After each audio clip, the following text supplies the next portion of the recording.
And with all this technology around us, and we're going to get to that, you know, how it impacts our lives. And life was much easier when Apple and BlackBerry were just fruits. Do you agree? Have you ever seen kids, a bunch of kids sitting together? They don't even talk to each other anymore. They text each other. They text each other while they're sitting next to each other. And so when we talk about health, I like to talk about health. I don't like to talk about sickness because everybody's obsessed with sickness, including hospitals. And this is actually a center that exists in Death Valley. It's called the Health Center. And the reason why we've chosen that is because it very much reflects the approach that conventional medicine has taken by default. Managing diseases, right? Symptoms, but never looking at the cause, right? And you know, like a lot of the things in our environment, the changes, you know, have affected the way we live and the way we think. But the one thing, and we all know, you know, we talk about, you know, the quality of food, the quality of water. I mean, one day it's like coffee is good, the next day it's bad. One day you should be eating this, and the next day you shouldn't be eating this. So there's like changes going on this topic all the time. However, the one thing is certain, that there is too little information about the potential increase of electrosmog. And this is a two-way street, okay? Electromagnetic fields. Who knows that there's an electromagnetic field of the Earth? Do we know what it does? Pardon? It grounds human beings. Why is that important? Good question. It's a steady frequency. That's right. And we're going to learn it from the ground up why it is important and why electromagnetism is one of the sources that is totally neglected. I mean, you heard this video from Dr. Carmichael when he was talking, you know, about fibromyalgia.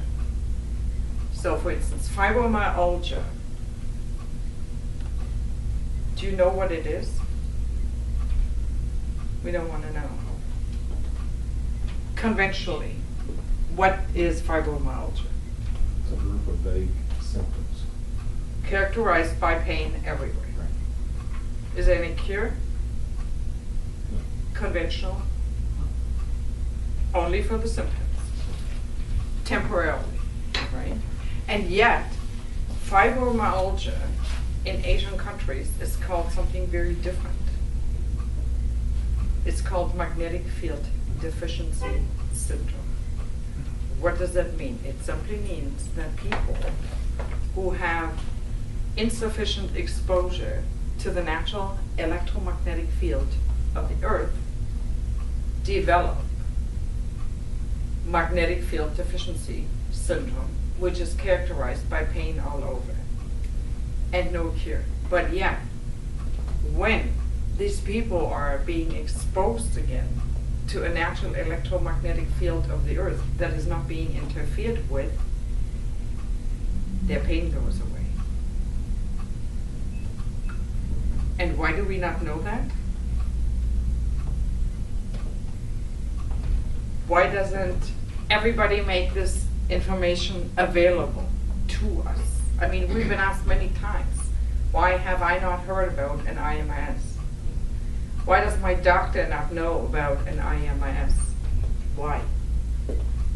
Because there's no money to be made in prevention. Think about that. And don't ever forget that. Money is made by managing diseases, nobody makes money when you're well or dead. That's it. Multi-billion dollars of our hard-earned tax money is being spent to manage symptoms and ignore causes, right? And it doesn't matter whether you're in the United States or whether it's us in Canada, right? Same scenario. But we people do not revolt. We don't say, we want a revolution of the healthcare system. We are too chicken and we are too comfortable and too distracted with the lives we live. And the same holds true when we talk. Like if you want to learn about electromagnetism in detail, it's a wonderful website to go there, right? And the same when we talk about electromagnetic pollution. Here's a very important thing. When we think about an electromagnetic field, what do you think about when you hear that word? An electromagnetic field created by? Most people think magnets. Most people think magnets, but it is actually electricity. It's not magnets. Nothing to do with magnets. So, electromagnetic fields are invisible. You cannot see them. You cannot feel them. You can't taste them. Some people do. You can't smell them. So they're very difficult to detect unless you have something which is called an electromagnetic field meter, which tells you whether the exposure is high or low. And I brought one, and I can show you when we're done with our presentation how an electromagnetic field is emitted from the mat, because a lot of people say, I don't feel anything. So, but the opposite is also true. When you use your cell phone, anybody here that thinks that cell phones can cause brain tumor? Oh, absolutely. How do you know? How do you know? How do you? I'm asking you. How do you know? Well, the studies that they've done on penetration of the brain tissue with EMFs and how it disrupts the cellular production. That's right. They can cause thermal effects and non-thermal effects. Thermal means when you have your cell phone against your ear too long, your ear gets warm. And you think that's all there is, that's all the effect, right? And because, we as human beings do not have an organ that can detect electromagnetic fields, We have organs. If the stove is too hot, you react, you pull your hand away. You have that sense to detect that. But with electromagnetic fields, we don't.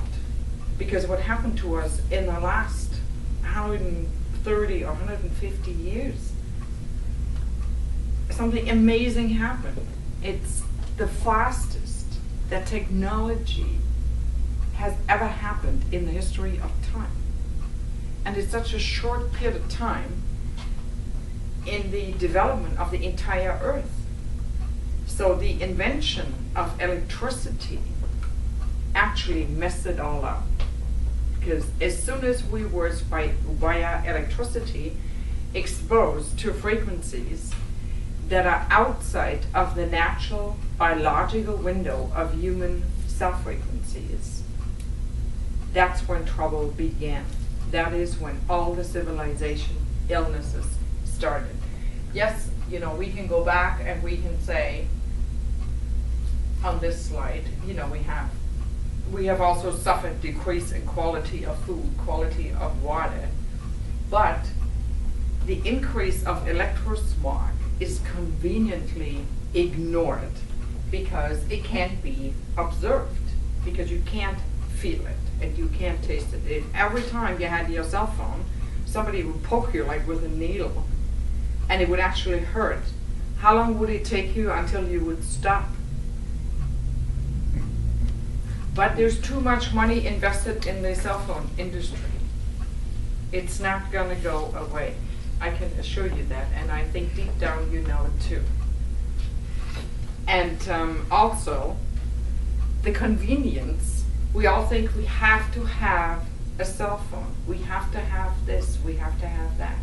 You know, it's our total mindset has been shifted into believing all the things we have to have, and we're ignorant towards a very, very simple fact. Electromagnetic fields penetrate regardless of what frequency they are at.